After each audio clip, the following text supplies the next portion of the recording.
আজ 14ই চৈত্র 1432 রবিবার, ইংরাজির 29শে মার্চ 2026।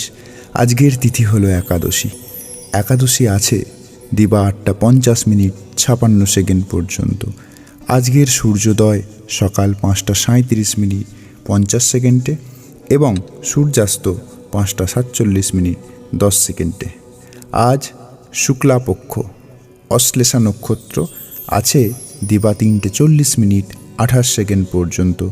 আজকের রাশিফলগুলি হল: মেষ রাশি গুহ্যপীড়া, বৃষ রাশি বুদ্ধি বিভ্রম, মিথুন রাশি বিপদ, কর্কট রাশি কর্মে নৈরাশ্য, সিংহ রাশি খনিজ পদার্থ লাভ, কন্যা রাশি প্রণয় সুখ, তুলা রাশি মানহানি, বৃশ্চিক রাশি ধর্মে মতি, ধনু রাশি প্রবল ভোগেচ্ছা, মকর রাশি গীতবাদ্য অনুরাগ, কুম্ভ রাশি শত্রু বিপদ এবং মীন রাশি অর্থহানি।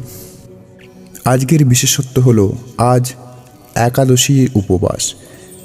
একাদশী আছে দিবা 8:50 পর্যন্ত। আজকের দিনে ভগবানের আশীর্বাদে মনে আসুক সুখ, শান্তি ও সমৃদ্ধি। ভগবানের কৃপায় দূর হোক সব বাধা, পূর্ণ হোক মনের সকল বাসনা। ধন্যবাদ। আজকের দিনটি আপনার শুভ কাটুক।